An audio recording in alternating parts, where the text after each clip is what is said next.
Indrajit study point में आप सभी का स्वागत है। हम पढ़ रहे एनसीईआरटी क्लास 9 अध्याय 1 प्रेमचंद्र दो बैलों की कथा भाग 3, जिसमें हम 4 नंबर से पढ़ेंगे। तो चलिए शुरू करते हैं। दोनों मित्रों को जीवन में पहली बार ऐसा साबिका पड़ा कि सारा दिन बीत गया और खाने को एक तिनका भी न मिला। मतलब उनके जीवन में पहला बार वैसा मौका आया था कि उन लोग का दिन बीत गया लेकिन सामने खाना नहीं आया था। ना ही सूखा, ना ही भूखा, ना ही गीला, ना ही गीला, कुछ नहीं। समझ ही नहीं आता था कि यह कैसा स्वामी है। इससे तो गया फिर भी अच्छा था। मतलब इस मालिक से अच्छा तो पहले वाला गया था। यहाँ कई भैंसे थी, कई बकरियां, कई घोड़े, कई गधे, पर किसी के सामने चारा न था। सब जमीन पर मुर्दों की तरह पड़े थे। कोई तो इतने कमजोर हो गया था कि खड़े भी न हो सकते थे। सारा दिन दोनों मित्र फाटक की ओर टकटकी लगाए रखते थे, कोई तो आ जाए, पर कोई चारा लेकर आता न दिखाई देता था। तब दोनों ने दीवार के नजदीक मिट्टी चाटनी शुरू कर दी। वहां पर नमकीन मिट्टी हुआ करता था, तो नमकीन मिट्टी को चाटना शुरू कर दी।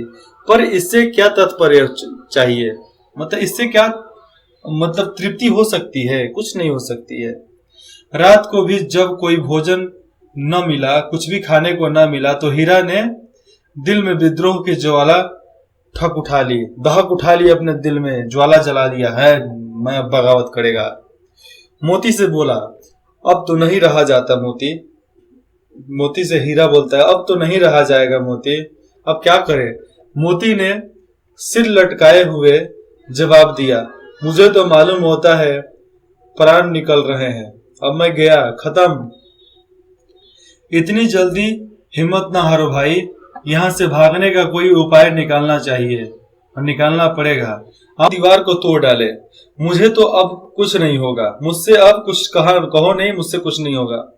तो हीरा बोलता है, बस इसी बूते पर अकड़ते थे तुम, सारी अकड़ निकल गई हेकड़ी, खत्म हो गई तुम्हारी। बड़े ही दीवार कच्ची थी, मतलब दीवार बहुत कच्ची थी। हीरा मजबूत तो था ही, हीरा मजबूत था। अपने नुकीले सिंग दीवार में गड़ा दिए और जोर मारा तो मिट्टी का एक चिपड़ा मतलब टुकड़ा निकल आया। फिर तो उसका साहस बढ़ा। इसने दौड़ दौड़ कर दीवार पर चोट की और हर चोट में थोड़ी थोड़ी मिट्टी गिराने लगा। उस समय कांजी हाउस का चौकीदार लालटेन लेकर जानवरों की हाजिरी लेने, मतलब उसको गिनने के लिए निकला आया था। हीरा दीवार तोड़ रहा था, हीरा का उजड़पन देखकर, मतलब जिस तरह हीरा का बर्ताव था उस तरह देखकर उसने उसे कई डंडे रसीद किए, मतलब कई डंडे भी मार दिए। उसको मोटी सी रस्सी से बांध दिया। किसको? हीरा का। मोती ने परे परे कहा, आखिर मार खाई, क्या मिला? मोती क्या बोला? मार पड़ी, क्या मिला? परे परे जमीन पर। अपने बूते भर जोर तो मार दिया मैंने, ऐसा जोर मारना किस काम का कि और बंधक बन गए। मतलब ऐसी कोशिश क्या करना कि और बंधक बन गए। जोर तो मारता ही जाऊंगा, चाहे कितने ही बंधन में पड़ते जाऊं, जान से हाथ धोना पड़ेगा। उसने कहा। कौन? मोती ने कहा हीरा से। कुछ परवाह नहीं, यूं तो मरना ही है। सोचो, दीवार खुद जाती है, टूट जाती है तो कितने जानवर बच जाएंगे। इतने से कितने भाई बंधुओं, इतने भाइयों ज्यादा बंधे हैं, कितने यहाँ पर बंधे हैं। किसी की देह में जान नहीं है। 2-4 दिन और यही हाल रहा तो सब मर जाएंगे। 2-4 दिन ऐसा ही चला तो सब मर जाएंगे। हाँ, यह बात तो है। अच्छा तो लो, फिर मैं भी जोर लगाता हूँ। मोती ने भी दीवार में उसी जगह सिंग मारा, थोड़ी सी मिट्टी गिरी और फिर हिम्मत बढ़ी। फिर तो वह दीवार में सिंग लगातार दनादन दनादन दनादन दनादन जोर करने लगा, मारने लगा, मानो एक प्रतिद्वंदी, मतलब एक दुश्मन से लड़ रहा हो। आखिर कई 2 घंटे की जोर आजमाइश के बाद, मतलब बहुत ज्यादा मेहनत करने के बाद दीवार ऊपर से लगभग एक हाथ गिर गई, टूट गई। उसने दुगनी शक्ति से दूसरा धक्का मारा तो आधी दीवार गिर गई। अब तो दीवार गिर गया। दीवार का गिरना था कि अधमरे से परे हुए सभी जानवर जग गए, एकदम उनमें हिम्मत आ गई। सबसे पहले तीनों घोड़ियां सरपट भाग निकली, तीनों घोड़ी भाग गई वहां से। फिर बकरियां निकली, वो भी भाग गई। इसके बाद भैंस भी खिसक गए, वहां से निकल गए। पर गधे अभी तक ज्यों के त्यों खड़े थे। यहां से देखो इंसानी सीख को सीखने का मौका मिलेगा। हीरा ने पूछा, तुम दोनों क्यों नहीं भाग जाते? एक गधा ने कहा, जो कहीं फिर पकड़े गए तो क्या करोगे बोलो? तो क्या हर्ज है? अभी तो भागने का अवसर मिला है ना, भागो ना। हमें तो डर लगता है, हम यहीं पर रहेंगे, हम यहीं रहेंगे, हम नहीं भागेंगे। तो आज भी इंसानों का वही हाल है, गधों जैसा हाल है। कितना भी कोई बोलता है चल भाग भाग भाग भाग, लेकिन भागते नहीं है। वो बोलते हैं फेल हो गए तो, हार गए तो, बर्बाद हो गए तो, अनाथ हो गए तो, कंगाल हो गए तो, अकाल हो गए तो, बेकार हो गए तो। अब इसी तो में तुम्हारी जिंदगी बर्बाद हो जाती है। इसलिए उस जिंदगी से बाहर निकलो, भागो, आगे भागो, पीछे भागो, लेकिन भागो। तो डर के मारे सोच बैठ गई कि लोग क्या कहेंगे, लोग क्या, ये तो नहीं सोचते थे। लेकिन फिर मार पड़ेगी, फिर बंधक बन जाएंगे, लेकिन भागते नहीं थे। आधी रात से ऊपर जा चुकी थी। दोनों गधे अभी तक खड़े सोच रहे थे कि भागो या ना भागो, और मोती अपने मित्र की रस्सी चबाने में लगा हुआ था। जब वह हार गया तो हीरा ने कहा, तुम जाओ, मुझे यहीं पड़ा रहने दो। उसने कहा, हीरा ने कहा, तुम जाओ, मुझे यहीं रहने दो, शायद कहीं भेंट हो जाए। मोती ने आंखों में आंसू लाकर कहा, तुम मुझे इतना स्वार्थी समझते हो हीरा? हम और तुम इतने दिनों तक साथ रहे, आज तुम विपत्ति में पड़ गए तो हम तुम्हें छोड़कर चले जाएंगे? हीरा ने कहा, बहुत मार पड़ेगी, लोग समझ जाएंगे कि यह तुम्हारी शरारत है। मोती गर्व से बोला, जिस अपराध के लिए तुम्हारे गले में बंधन पड़ा, तुम्हारे गले को बांध दिया गया, उसके लिए अगर मुझे मार पड़े तो क्या चिंता, सह लेंगे। इतना तो हो ही गया होगा कि 9-10 प्राणियों को जान बच गया। मतलब इतना तो हमने कर दिया है कि 9-10 प्राणियों की जान बच गई है। वे सब तो आशीर्वाद देंगे ना, बाकी सबका क्या टेंशन। जो 9-10 प्राणी वहां से भागे थे, घोड़ी, बकरी, भैंस, तो उस सब का तो आशीर्वाद हमें मिल ही जाएगा। इसलिए वो टेंशन फ्री होकर अपना चबाना चालू कर दिया। कोशिश करेंगे, तोड़ेंगे नहीं तो छोड़ेंगे नहीं, ये डायलॉग से चलो आगे चलते रहोगे। यह कहते हुए मोती ने दोनों गधों को सींग से मार मार कर बाहर की तरफ खदेड़ दिया, निकाल दिया। तब अपने बंधु के पास आकर सो रहा, मतलब वहां पर बैठ गया, सो गया। भोर होते ही मुंशी और चौकीदार तथा अन्य कर्मचारियों में कैसी खलबली मची, इसके लेखन की जरूरत नहीं है। आप समझ सकते हैं कि सारा जानवर भाग जाने के बाद मालिक की किस तरह फटती है। तो वही हाल था। बस इतना ही काफी है कि मोती की खूब मरम्मत हुई, मोती को खूब पिटाई हुई, उसे भी मोटी रस्सी से बांध दिया गया। अब 5वां नंबर खंड पढ़ेंगे। एक सप्ताह तक दोनों मित्र वहां बंधे पड़े रहे। किसी ने चारे का एक तिनका भी न डाला और न ही कुछ खाए थे। हाँ, एक बार पानी दिखा दिया जाता था, यही उनका आधार था जीने का। दोनों इतने दुर्लभ हो गए थे कि उठा तक नहीं जाता था उनसे। ठठेरिया निकल गई थी, उनकी हड्डी हड्डी दिखाई दे रही थी। इतने भूखे, इतने नंगे रख दिए गए थे उनको कि एक दिन बारे के सामने, बारे मतलब क्या, एक दिन उस जिसमें कौंजी थाने में था लो, मतलब जिस गौशाला में समझ लो, चाहे पशुआलय में था, वहां पर एक डूंडूगी मतलब ढोलक बजते वहां से निकली। ठीक है, दोपहर होते होते वहां 50-60 आदमी जमा हो गए। तब दोनों मित्र निकाले गए वहां से। उनकी देखभाल होने लगी।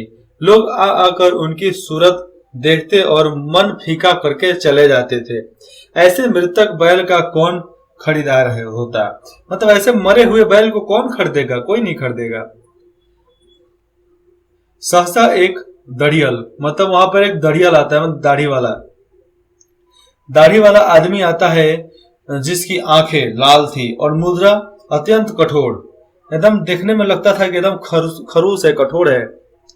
आया और दोनों मित्रों के कूल्हों में उंगली कर डाली।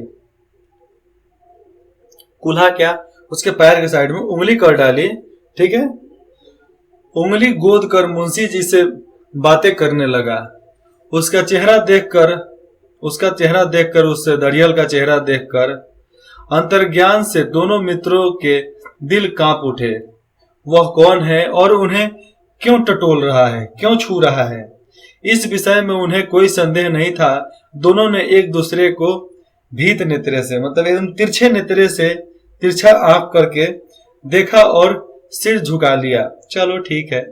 हीरा ने कहा, गया के घर से नाहक भागे, मतलब गया के घर से भागे, अब जान ना बचेगी। मोती ने श्रद्धा के भाव से उत्तर दिया, कहते हैं भगवान सबके ऊपर दया करते हैं, उन्हें हमारे ऊपर क्यों दया नहीं आती। अब क्या होगा, भगवान के लिए हमारा मरना जीना दोनों बराबर है। चलो अच्छी ही है, कुछ दिन उसके पास तो रहेंगे। एक बार भगवान ने उस लड़की के रूप में हमें बचाया था, क्या अब ना बचाएंगे। मतलब उस लड़की गया के घर, गया की बेटी थी, उसने बचाया था कि भागने में मदद की थी। भगवान ने उस लड़की के रूप धारण करके हमें बचा लिया, अब क्या नहीं बचाएंगे। यह आदमी छुरी चलाएगा देख लेना, बोल रहा है गया, यह आदमी छुरी चलाएगा देख लेना, तो क्या चिंता है, मांस खाल सींग हड्डी सब किसी न किसी काम का आ ही जाएगा इसके लिए। नीलाम हो जाने के बाद दोनों मित्र उस दरियल के साथ चले। दोनों की बोटी कांप रही थी, मतलब शरीर में एक एक हड्डी कांप रही थी। बेचारे पांव तक न उठा सकते थे, पर भय के मारे गिरते पड़ते भागे जाते थे, मतलब चलते जाते थे, क्योंकि वह जरा भी चाल धीमी हो जाने पर जोर से डंडा जमा देता, चल भाग यहां से। राह में गया बैलों का एक रेवड़ हरे हरे हर से चढ़ता नजर आया। फिर से देखो, राह में गया बैलों का एक रेवड़, मतलब बैल का एक झुंड जा रहा था, हरे हरे हार में चढ़ता नजर आया, मतलब वहां पर घास था, उसको चढ़ता नजर आया। सभी जानवर प्रसन्न थे, चिकने चपल घास थे वहां के, ठीक है। कोई उछलता था तो कोई आनंद से बैठा पगुरा रहा था, मतलब मुंह चलाता था, मुंह चलाकर वो खा रहा था। मतलब खाना पचाने का बैलों को, जानवरों का टेक्निक होता है पगुराना। कितना सुखी जीवन था इनका, मतलब कितना खुश थे वो, सुखी थे, खुश थे रम। पर कितने स्वार्थी हैं सब, किसी को चिंता नहीं कि उनके दो भाई बंधु यहाँ पर भी हाथ परे कैसे दुखी हैं। मतलब किसी को चिंता नहीं कि उनके भाई बंधु, मतलब हम दोनों कितने दुखी हैं यहाँ पर। सहसा दोनों को ऐसा मालूम हुआ कि यह परिचित राह है, मतलब इस राह को देखा गया है, इस रास्ते को जानते हैं। हाँ, इसी रास्ते से गया उन्हें ले गया था। वही खेत, वही बाग, वही गांव मिलने लगे, सब रास्ता अब देख लिए थे। प्रतिक्षण उनकी चाल तेज होने लगी, सारी थकान, सारी दुर्बलता गायब हो गई। यह लो, अपना ही आ गया इलाका, अपना ही हार आ गया, मतलब यहाँ पर घर होगा, अपना ही घर आ गया। इसी कुएं पर हम पुर चलाने आया करते थे। पुर चलाने मतलब उस नाले पर पुर चलाना पड़ता था पानी निकालने के लिए, खेती बाड़ी करने के लिए। यही कुआं है, ये तो अपना ही कुआं है भैया, चलो हम तो आ गए। मोती ने कहा, हमारा घर नजदीक आ गया, नगीच आ गया, मतलब नजदीक आ गया। हीरा बोला, भगवान की दया है, भगवान की कृपा है ये, मैं तो अब घर भागता हूं, यह जाने देगा क्या हमें? इसे मैं मार गिराता हूं, इसे मार गिराकर तब भागता हूं। नहीं, दौड़ कर थान पर चलो, मतलब दौड़ कर अपने घर पे चलो, वहां पर देख लेंगे इनको, वहां से हम आगे न जाएंगे, ठीक है। दोनों उन्मत्त होकर बछड़ों की भांति कूदते अपने घर की ओर दौड़े। वह हमारा थान है। दोनों दौड़कर अपने थान पर आए और खड़े हो गए। दरियल भी पीछे पीछे दौड़ा चला आ रहा था। झूरी द्वार पर बैठा धूप खा रहा था। बैलों को देखते ही दौड़ा और उन्हें बारी बारी से गले लगाकर मित्रों की आंखों से आनंद गले लगाया और मित्रों के आंखों से आनंद के आंसू बहने लगे और तीनों के आंखों से आनंद की आंसू बहने लगे। एक झूड़ी का हाथ चाट रहा था तो एक उससे गले मिला हुआ था। दरियल ने जाकर बैलों की रस्सी पकड़ ली और झूरी ने कहा, मेरे बैल हैं, तुम्हारे नहीं है, हमारा है। तुम्हारे बैल कैसे? मैं मवेशी खाने से नीलाम करके लाया हूं। तुम्हारे बैल कैसे? दरियल बोला। फिर देखो, मैं तो समझता हूं चुराए लिए आते हो। मतलब झूरी बोला कि तुम चुरा कर लेकर आ रहे हो, चुपके से चले जाओ, मेरे बैल हैं, मैं बेचूंगा तो बिकेंगे, नहीं तो नहीं बिकेंगे। किसी को मेरे बैल नीलाम करने की क्या अधिकार है? मेरा बैल जब है तो जाकर थाने में रपट कर दूंगा, मेरे बैल हैं। तो बोला कि जाकर थाने में बोल देता हूँ, रपट कर देता हूँ, क्योंकि मेरे बैल हैं। इसका सबूत यह है कि मेरे द्वार पर खड़े हैं। अब देखो, वो थाने की धमकी दे रहा है तो झूड़ी बोला, ये मेरे बैल हैं, सबूत के तौर पर ये मेरे द्वार पर खड़े हैं। दरियल झल्ला कर बैलों को जबरदस्ती पकड़ ले जाने के लिए बढ़ा। उसी वक्त मोती ने सिंह चलाया। दरियल पीछे हटा, मोती ने पीछा किया। दरियल भागा। दरियल को भगाते भगाते मोती पीछे दौड़ा। गांव के बाहर निकल जाने पर वह रुका। गांव के बाहर निकाल दिया तब रुका, पर खरा दरियल का रास्ता देख रहा था कि दरियल आए कि फिर उनको मार के भगाऊं। दरियल दूर खड़ा धमकियां दे रहा था, गालियां दे रहा था, गालियां निकाल रहा था, पत्थर फेंक रहा था और मोती विजयी सूर की भांति, मतलब एकदम आनंद में और जीता हुआ, मतलब किस तरह लोग कोई भी खेल जीतता है तो खत्म खुश होता है, तो वैसे विजयी सूर की भांति उसका रास्ता रोके खड़ा था। गांव के लोग यह तमाशा देखते थे और हंसते थे और गांव के लोगों को बहुत मजा आता था। जब दरियल हार कर चला गया तो मोती अकड़ता हुआ लौटा। हीरा ने कहा, मैं डर रहा था कि कहीं तुम गुस्से में आकर मार न बैठो उसको, मारते तो मर जाता। अगर वह मुझे पकड़ता तो मैं मारे बिना उसको छोड़ता क्या? अगर वो मुझे पकड़ के ले जाएगा तो मारे बिना छोड़ देंगे। अब ना आएगा, आगे दिखाए ना जरा मेरे सामने। अरे अब तो अपने घर में है, साला कुत्ता भी घर में शेर होता है, तो ये तो हम लोग बैले हैं, कुत्तों से बड़का है। मतलब ये उनका मतलब यहाँ पर घमंड अहंकार आ गया था, यार हम हैं तो हैं, आएगा तो दूर ही से खबर लूंगा उसकी, देखो कैसे ले जाता है। जो गोली मरवा दे, अगर कभी गोली मरवा देता मर जाऊंगा, पर उसके काम तो नहीं आऊंगा। हमारी जान को कोई जान ही नहीं समझा जाता, इसलिए कि हम इतने सीधे हैं, इसलिए हमें जान के जान नहीं समझा जाता है। जरा देर में नादों में खली, भूसा, चोकर और दाना भर दिया गया और दोनों मित्र खाने लगे। झूरी खरा दोनों को सहला रहा था और 20 लड़के, वहां पर 20 लड़के थे तमाशा जो देख रहे थे। सारे गांव के उछल सा मालूम, मतलब एक तरफ से उत्सव सा लगता था, वहां पे उछाल सा मालूम होता था कि अरे ये बैल फिर से आ गए, मतलब ये बैल इसी घर के हैं और बहुत लाड करके। तो एक पहले बोला था ना, ये बैल नहीं, ये उस जन्म के इंसान हैं, वे इंसान थे, ऐसे बोलकर प्रोत्साहित दिया था इनको। तो वैसे ही ये बहुत समझदार थे, इसलिए वो घर पे आ गए और गांव वाले भी खुश थे कि इतना होशियार समझदार बैल किसी का नहीं था। उसी समय मालकिन ने आकर दोनों के माथे चूम लिए। अब मालकिन का भी दिल पसीज गया और मालकिन भी आकर दोनों के सिर पे माथे को चूमा और कहा कि अब ये मेरे ही बैल है, अब हम इन्हें नहीं जाने देंगे, भाई हो चाहे कोई भी, हम नहीं जाने देंगे। क्वेश्चन नंबर 1, खजांची हाउस में कैद पशुओं की हाजिरी क्यों ली जाती थी? इसलिए कि वो भागे तो नहीं है। 2 नंबर, छोटी बच्ची को बैलों के प्रति प्रेम क्यों उमड़ आया? 3 नंबर, कहानी में बैलों के माध्यम से कौन कौन से नीति विषयक मूल उभर कर आए हैं। मतलब फिर से समझो, कहानी में दोनों बैलों के माध्यम से कौन कौन से नीति विशेषज्ञ मूल्य उभर कर आए हैं जिसके बारे में लिखना है। कुछ ऐसी बातें जो आपने सीखा। 4 नंबर, प्रस्तुता कहानी में प्रेमचंद्र ने गधे की किन स्वभावकता विशेषताओं के आधार पर उसके प्रति रूढ़ि अर्थ मूर्ख का प्रयोग न किया, अर्थात में उसको संकेत किया था। ठीक से समझे इसको। प्रस्तुता कहानी में जो कहानी हम प्रेमचंद्र के पढ़ रहे हैं, गधे की किन स्वभावता विशेषताओं के आधार पर, मतलब उनके किस स्वभाव के आधार पर उसके प्रति रूढ़ अर्थ मूर्ख का प्रयोग न किस नए अर्थ की ओर संकेत किया, नया अर्थ उसके सामने ला दिया गया।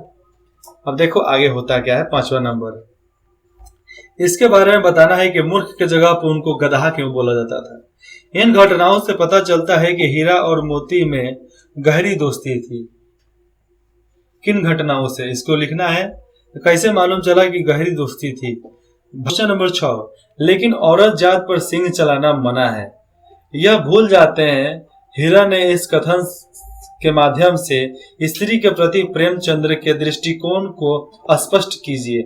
मतलब इस कहानी के माध्यम से, हीरा के कथन के माध्यम से प्रेमचंद्र ने किस दृष्टि के वजह से, कौन से दृष्टिकोण को रखते हुए स्त्री के बारे में बताया है, जिसके बारे में आपको स्पष्ट करना है कि प्रेमचंद्र क्या बोलना चाहते थे। यहाँ पर यह पाठ खत्म होता है। आगे की क्वेश्चन में बता दूं क्या? चलिए 6 नंबर क्वेश्चन बता देता हूँ। किसान जीवन वाले समाज में पशु और मनुष्य के आपसी संबंधों को कहानी में किस तरह व्यक्त किया गया है। ठीक है। 8 नंबर, इतना तो हो ही गया है कि 9-10 प्राणियों की जान बच गई है, वे सब तो आशीर्वाद देंगे। मोती के इस कथन के आलोक में उसकी विशेषता बताइए। मतलब वो क्या बातें बोलना चाहता था उसके बारे में कुछ बातें बताना है। 9 नंबर, आज से स्पष्ट कीजिए, अवश्य ही उनमें कोई ऐसी गुप्त शक्ति थी जिसे जीवन में श्रेष्ठता का दावा करने वाले मनुष्य वंचित हैं। 6 नंबर, उस एक रोटी से उनके भूख तो नहीं शांत होते थे, पर उनका हृदय जरूर भर जाता था। इसको स्पष्ट कीजिए। 10 नंबर, आप अपने अनुसार से इसको देख सकते हैं, इसको बताने वाला नहीं है। इसमें कुछ प्रश्न और उत्तर, मतलब इसमें दिया गया है, उसमें सही और गलत का निशान लगाना है। तो यहाँ पर आपका पाठ खत्म होता है, क्योंकि ये सब पढ़ने वाला कुछ होता नहीं है, लेकिन ये शब्दार्थ है, आप जरूर इसको देख लेना। इंद्रजीत स्टडी पॉइंट में जुड़ने के लिए आप सभी का बहुत बहुत धन्यवाद। हम मिलते हैं अगले अध्याय में, जिसमें पढ़ेंगे राहुल संकृत्यायन जो लिखते हैं लहासा की ओर। ये अपना एक कहानी बताते हैं जो तिब्बत जाते हैं उसमें। अगर आपको कुछ भी सलाह देना हो, कुछ भी आपको पढ़ने में दिक्कत होती हो, अगर कुछ भी डाउट हो, तो आप निस्संदेह आप यहाँ पर कमेंट करके बता सकते हैं। धन्यवाद।